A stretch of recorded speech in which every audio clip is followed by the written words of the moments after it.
The night air smelled of pine smoke and wildflowers, and every torch in the Moonfire pack had been lit for the ceremony. Hundreds of wolves stood in the clearing, their eyes fixed on the raised stone platform where Lila Hart waited in a pale silver dress that had been sewn just for this night. Her hands trembled, though she tried to hide it by folding them together. Tonight, she was supposed to become the mate of Chaol Ashford, heir to the throne of the Northern Territories, the strongest wolf many of them had ever known. Lila had grown up hearing stories about bonding ceremonies, about the warmth that was supposed to fill a person's chest when their true mate finally claimed them in front of the pack. She had imagined this night 1,000 times, always with warmth, always with joy. She never imagined it would end the way it did. Chaol stood across from her, tall and unreadable, his jaw tight and his eyes distant. When the pack elder asked him to speak the sacred words that would seal the bond, he hesitated. The silence stretched long enough that people in the crowd began to whisper. Then, in a voice loud enough for everyone to hear, he said the words no one expected. "I reject this bond." The clearing fell into stunned silence. Lila felt the world tilt beneath her feet. She had done nothing wrong, said nothing wrong, and yet the man she had waited her whole life for looked at her as though she were a stranger, someone unworthy of standing beside him. She did not cry in front of the pack. She would not give them that. But the moment she was able to slip away into the trees, the tears came freely. She ran that night and did not stop until the pack lands were far behind her. She left no note, no explanation, because there was nothing to explain. She had been humiliated in front of everyone she had ever known, and staying would only mean living with that humiliation every single day. 5 years passed. In that time, Chaol became the Alpha King, taking his father's throne and ruling with a strength that made other packs fear crossing the Northern Territories. He was respected, even admired, but those closest to him noticed the quiet coldness that had settled into him after that night. He rarely spoke of Lila. He rarely spoke of anything that mattered. He built walls around himself brick by brick, telling himself that rejecting her had been the right decision, made for reasons of pack safety that he could never fully explain, even to himself. The truth was that the rejection had never been his own choice. In the days before the ceremony, a rival named Draven, ambitious and cunning, had planted seeds of doubt in Chaol's mind, warning him that a bond with an unconnected outsider like Lila would weaken his claim to the throne and leave the pack vulnerable to enemies. Fear, mixed with pressure from those who wanted to see him fail, had clouded his judgment. He had convinced himself, in that single terrifying moment, that rejecting her was protecting everyone, including her. It was only in the years that followed, in the quiet nights when the pack slept and he did not, that he began to understand how wrong he had been. No search had ever found her. Chaol had sent trackers in the early days, telling himself it was only to confirm she was safe, nothing more. Each time, they came back with nothing. Eventually, he stopped sending them, burying the guilt beneath the demands of ruling a pack that needed him to be strong, not sorry. It was a border dispute that changed everything.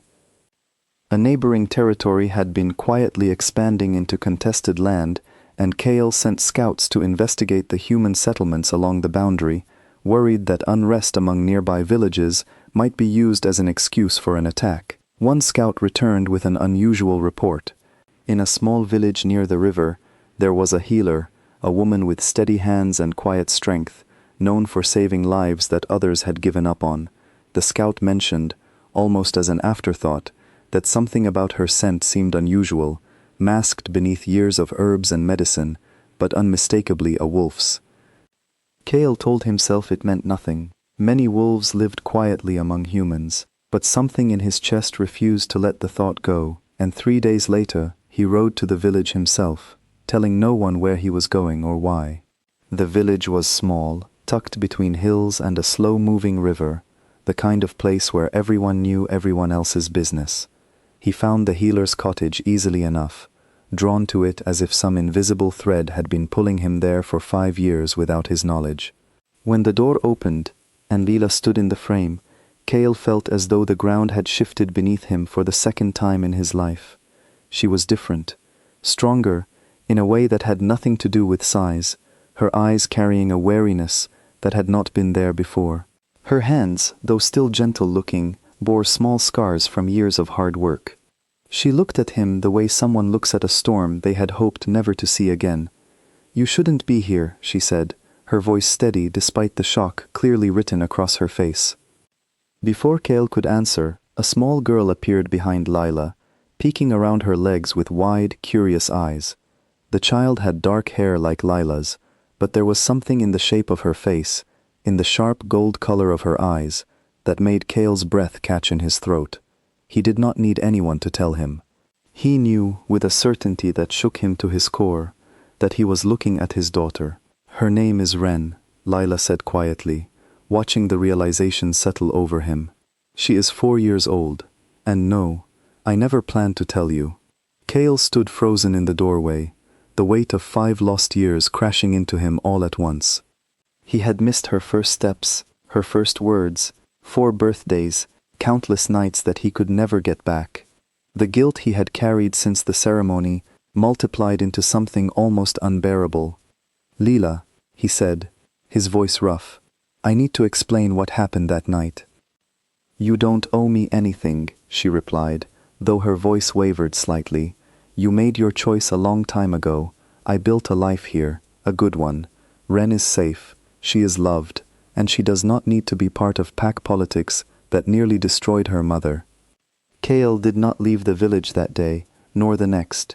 He stayed, keeping a respectful distance, helping where he could without overstepping, watching Lila from afar as she moved through her days with a strength and independence that both amazed and humbled him. He spoke with the villagers, who spoke highly of her, of the nights she had stayed awake nursing sick children back to health, of the quiet kindness she had shown a community that had taken her in without question. Slowly, carefully, Cale began to tell her the truth. Not all at once, because he understood she needed time to trust him even with small pieces of it. He told her about Draven's manipulation, about the false warnings of danger to the pack, about the fear that had gripped him in that single terrible moment on the platform. He did not ask for forgiveness. He simply laid the truth before her and let her decide what to do with it. "You should have trusted your own judgment," Lila said one evening, sitting across from him at her kitchen table, while Wren slept in the next room. "You should have trusted me." "I know," Cale said. "I have spent 5 years knowing that. It does not make the mistake any smaller." Lila studied him for a long moment, searching his face for any sign of the same cold stranger who had rejected her in front of the entire pack. She did not find him. Instead, she saw a man worn down by guilt, someone who had spent years carrying a weight he could not put down, no matter how hard he tried. Word eventually reached the pack that their Alpha King had found the woman he had rejected all those years ago, along with a daughter no one had known existed. Rumors spread quickly, and among them came the truth about Draven's role in the original rejection, uncovered when one of Draven's own followers, burdened by guilt of their own, confessed everything to the pack elders. Draven was stripped of his position and cast out, his schemes finally exposed to the very people he had tried to manipulate. Cale returned to the pack lands only briefly, long enough to address his people and confirm that the rumors were true, that he intended to make things right if Lila would allow it. He did not command her to come back. He did not demand anything from her at all. Instead, he returned to the village and simply asked if he could stay nearby, giving her the space and time to decide what she wanted, for herself and for Wren. Months passed. Cale split his time between his duties as Alpha King and the quiet village by the river, learning what it meant to be present in small, ordinary ways. He learned Wren's favorite stories, the songs Lila hummed while she worked, the rhythm of a life built entirely without him. Slowly, the wariness in Lila's eyes began to soften, not because he demanded her trust, but because he had shown, day after day, that he was willing to earn it. One evening, as the sun set over the river and Wren chased fireflies in the tall grass nearby, Lila finally spoke the words Cale had been waiting 5 years to hear. "I'm not the same person I was before," she said. "I won't pretend the last 5 years didn't happen. But I think I'm ready to see what comes next, for Wren's sake, and maybe for mine too." Cale felt something in his chest loosen for the first time since that terrible night on the platform. He did not rush her, did not push for more than she was ready to give. He simply nodded, grateful for the chance she was offering him, one he knew he did not entirely deserve, but intended to spend the rest of his life earning anyway. Their return to the Packlands was nothing like the ceremony from 5 years before. There were no crowds gathered in tense silence, no rehearsed words spoken under pressure. Instead, Cale called together only the pack elders and those closest to him, along with Lila and Ren standing beside him, to formally and quietly acknowledge what should have been recognized long ago. He spoke honestly about his mistake, about the manipulation that had led to it, and about his gratitude that fate had given him a second chance he had never expected to receive. Lila did not need grand gestures or public declarations to know that things were different this time. She saw it in the way Cale listened to her, in the patience he showed with Ren, in the quiet consistency of his actions rather than his words. Trust, she had learned, was rebuilt slowly, through countless small moments rather than a single dramatic one. The pack welcomed them both with a warmth that surprised Lila, many of the wolves expressing quiet regret over how the original ceremony had unfolded, admitting they had sensed something was wrong that night but had said nothing.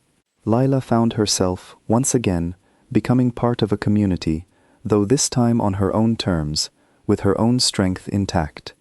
Ren grew up knowing both worlds, the quiet village where she had spent her earliest years, and the Packlands where her father ruled with newfound humility.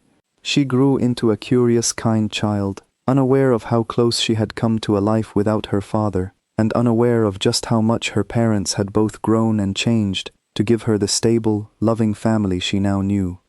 As for Cale and Lila, their bond, when it finally happened, was nothing like the rushed, pressured ceremony of years before. It was quiet, honest, and entirely their own choice, made not out of duty or expectation, but out of a genuine desire to build something real together. Lila often thought back to the woman she had been on that first ceremony night, terrified and heartbroken, and felt a quiet pride in how far she had come since then, stronger and wiser for everything she had endured. Cale, for his part, never forgot the lesson those 5 years had taught him. Power meant nothing without the courage to admit his own mistakes, and strength meant nothing if it could not be trusted by the people who mattered most. He ruled his pack differently after that, with more patience and more willingness to listen, carrying the memory of what he had almost lost as a constant reminder of what truly mattered. In the years that followed, the story of the healer from the river village who had once been an alpha's rejected mate became something of a quiet legend among the pack, not because of the drama of the rejection itself, but because of what came after. It became a story about resilience, about second chances earned rather than given freely, and about a family built not on a single perfect night, but on years of honesty, patience, and the quiet, steady work of making things right. Lila kept her small cottage by the river, even after settling into her new life among the pack. She visited often, tending to the villagers who had welcomed her when she had no one else, teaching a younger healer the skills she had spent years perfecting. She never wanted to forget where her strength had come from, and she made certain that Ren understood the value of that quiet, hard-working community just as much as she understood her place among the wolves. Cale, too, changed the way he led. He brought Lila's voice into decisions that once would have been made by him alone, valuing her perspective as someone who had lived both inside and outside the pack's protection. He established new traditions meant to prevent another young wolf from ever standing alone on a platform, forced into a decision shaped by fear rather than truth. Bonding ceremonies became smaller, more private affairs, witnessed only by those the couple chose, free from the pressure of public spectacle that had once cost him so much. There were still hard days. Trust, once broken, did not mend perfectly, no matter how much time passed. Some nights, Lila would wake from old dreams of standing alone on that platform, the weight of humiliation returning briefly before she reminded herself where she was now, and who was sleeping soundly beside her. Cale understood this and never rushed her through it, learning that healing was not a straight path, but one filled with quiet setbacks and gentle recoveries. Watching Ren grow taught them both new lessons about patience and forgiveness. She was fiercely independent, much like her mother, and stubborn in ways that reminded Kale of himself before life had humbled him. When she was old enough to understand pieces of her parents' story, she asked simple, honest questions, the kind only a child could ask, and in answering her, Kale and Lila found new ways to make peace with their own past. By the time Ren was old enough to attend her first pack gathering as the Alpha King's daughter, the memory of the failed ceremony had faded into something the pack rarely spoke of, replaced instead by admiration for the family that had been rebuilt from its ruins. Lila stood beside Kale that night, not as a woman waiting anxiously for acceptance, but as someone who had already proven, through 5 years of quiet strength, exactly who she was. Looking back, neither of them would have chosen to relive those 5 lost years. Yet both understood that the version of themselves who eventually found their way back to each other was stronger, wiser, and far more honest than the 2 people who had stood on that platform so long ago. Their story was not one of perfect love found easily, but of love rebuilt carefully, piece by 2 people willing to face their mistakes and choose each other again, this time for the right reasons.